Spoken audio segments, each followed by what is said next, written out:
Hey everyone, Josh McCreevy with Ultimate Home Lending. I'm here with my great friends and amazing realtors, Rylar and Nicole Masco from Masco Realty. So welcome. Great to have you guys. Yeah. So nice. So awesome.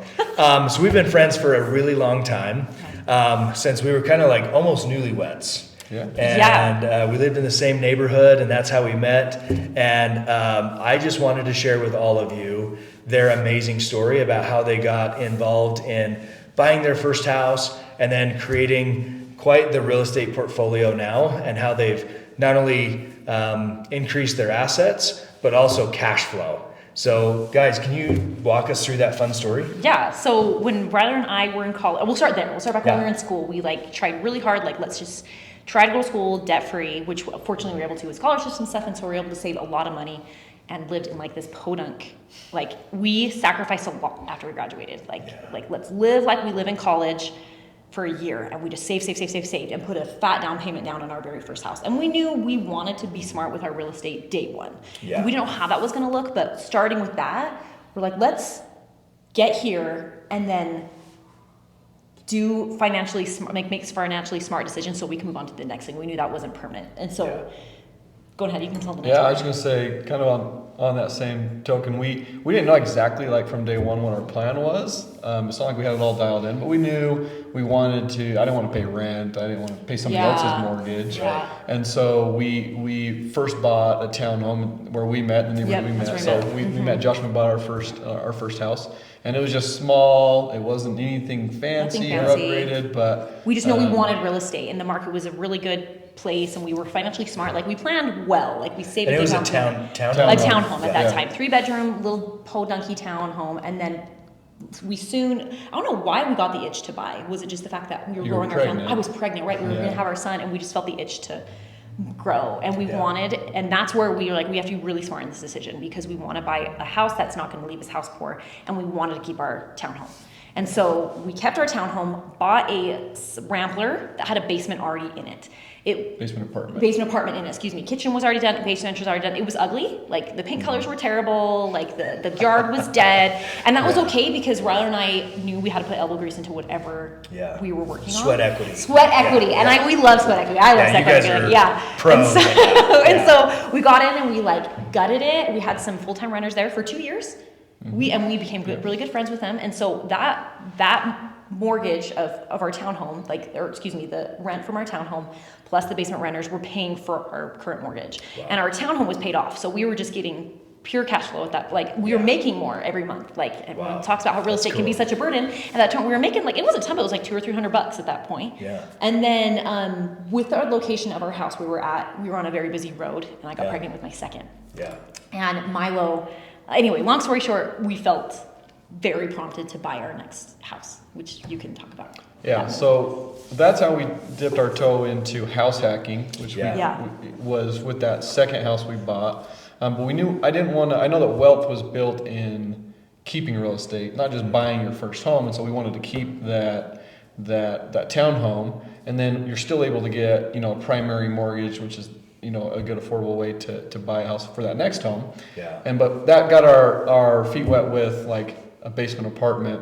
And we loved it. Day one, we're this is such a great way to, I'm not doing anything. I'm just sitting in my house. We only have one kid. We don't need all this space. Yeah. We're just, it's a cool feeling to know we can both work, and we can have a third person earning an income, our house is earning this income. I remember when you guys bought that house, moved out of that area, just down, what was it, 2 miles away from yours. Yeah. And going in and coming and seeing you guys and being now don't judge us, we have a lot to do. Yeah. Right? And these two are especially incredible, handy, 12 a.m. doing brickwork, right? Crazy amounts of Home Depot runs. So fun. It's so crazy. You did all of that. Yeah. But you got into the house hacking, so you increased the value, so forced appreciation. Yes. Plus rental income. Yeah. So just super incredible details that you need to think through and we thought we were gonna be in that house for a long time. This is a great way, our mortgage is being paid for, and we just, because of the road we were on and then getting pregnant with our second, we felt rushed to get out of that house. Totally. We thought we were gonna be there for a long time. And we found this house in the neighborhood right next to it that was a 2-story with a basement apartment, but on a cul-de-sac, so it was safer. Yeah. And we felt so strong to go there, and once again, it was the ugliest house. Like, it was so ugly, but it didn't matter. Like, we got the house under contract, tore down walls, and the most important part of that house is that it had the basement apartment that we didn't have to put all the time into. Like, yes, we've had to make it pretty, like tear out carpet, paint walls, that's whatever. But we decided to try short-term rentals on it. So the house, the second house we bought, we did long-term tenants. Yeah.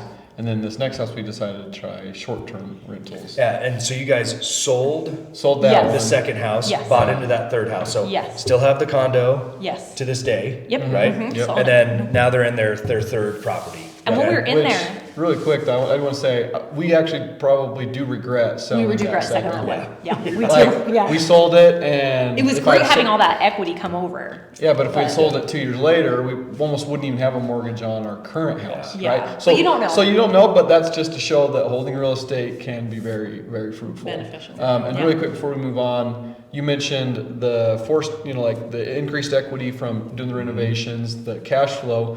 But another benefit when you house hack your house is there's tax benefits to it too. Yeah. And so we've really enjoyed the tax benefits to having part of our home be a rental. Yeah, like when we improved the property a little bit, like the paint for the basement or like the flooring for the basement, that was all like a tax write-off, which was really cool. Yeah. Like, I'm improving my house, but I'm getting a tax write-off on it, which is pretty rad. It's so awesome. So anyways, we buy this third home, and when we bought it, we're like, let's turn it to a short-term rental, and let's budget $2,000 to get the basement ready. And so Nice. like we did nothing to the top. I was 8 months pregnant, like, and we're down there like painting, wearing a mask, I was saying, and we're like, let's spend $2,000 getting this place ready, because I don't want to put all this furniture in it and spend so much money on it and have it totally flunked. Like because the rental where the basement apartment was in. We're in South Jordan. South Jordan, and we're like, let's see how it does. I'm like, let's spend $2,000 and see how it goes. We get it ready, free things off of KSL. I'm like, sanding things down. Like, anyway, we get it ready, and Rylar puts the booking up at like 3 p.m. and we got like 5 bookings within 5 hours. Well, we didn't have anything like for a few my hours. gosh. We're like, we don't know how long to It wait. was like scary. Like, oh, what's and it gonna then do? boom, just a bunch hit. Yeah, and then we're like, this is where to be for us, Yeah. And so that we still have a short-term rental today, Yeah. and it pays our mortgage completely. We're on a 15-year mortgage, and it completely pays our mortgage. Yeah. And then from there, we got the short-term the short-term bug. Yeah. We're like, let's keep doing this. Anyway, Yeah. and you can explain the next part. Yeah, and so we decided to buy another house in southern Utah. Josh helped us with the mortgage on that one, and we once again kind of bought a house that we can basically house hack It's with, ugly. right? So it's ugly. The grandma house. But more importantly, it's got the flexibility of a part we can stay upstairs and we still get a rent out. It's a basement, if you will, but it's more of like a walkout basement. Yeah. It doesn't feel like a basement. Because It's on a hill. Yeah, it's on a hill, and then like the backyard Yeah. goes back, so you have a nice basement entrance. Yep. And then your entrance for the Yeah, top. yeah. So we wanted something we could still use and not have to block off important dates and miss out on money. Yeah. So we got something that we can rent as an Airbnb and we can still use whenever we want to go down to Southern Utah. 'Cause we've got family down there, friends, so we go down quite a bit. And it's warm.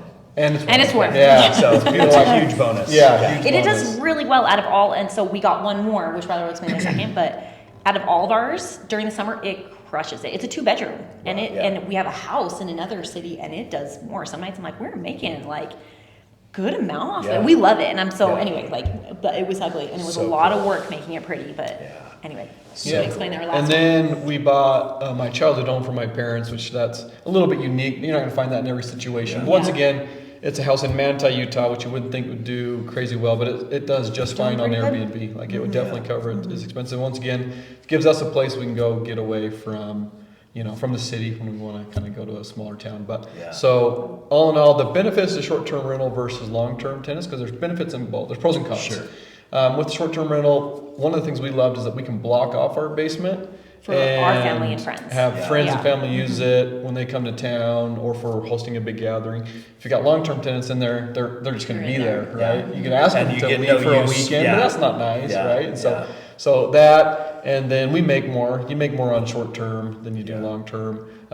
We do like that it's like constantly cleaned and we've always got, it keeps it in great condition.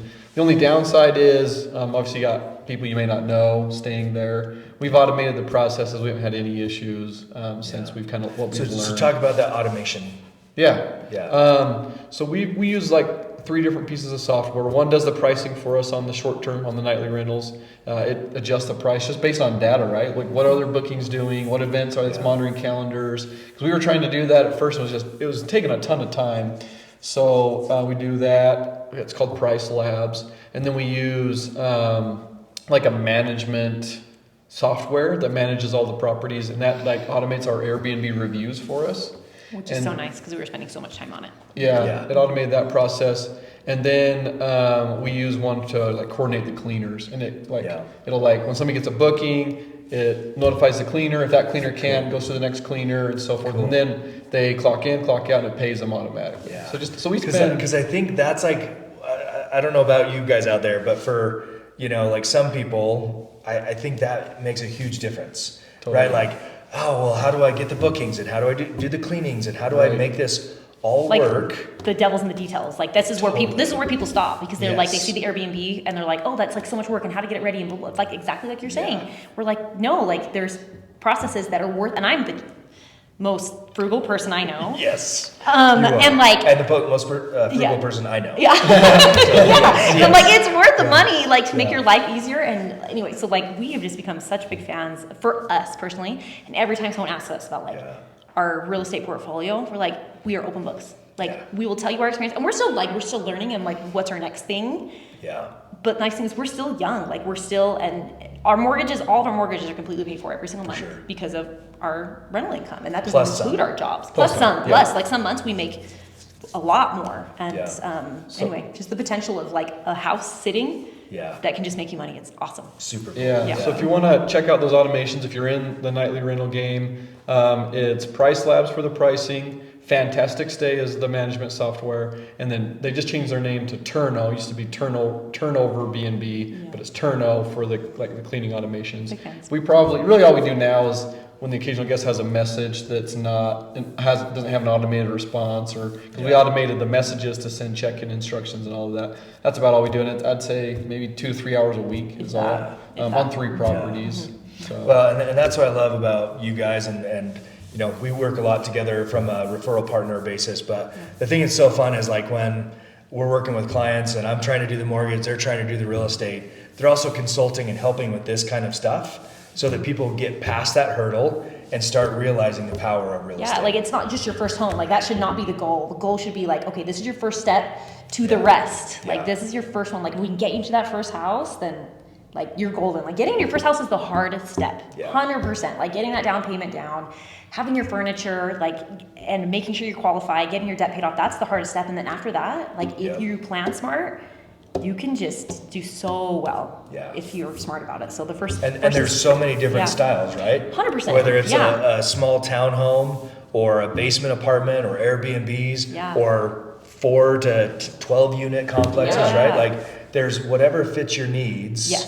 You can figure that out. Everyone's so different. And that's what I love is like, this is our story, but we as realtors, we have clients that are doing stuff completely different than us. And they're crushing very it. successful at it, right? That's the beauty of real estate. You just got to find something that you want to pursue and just go for it.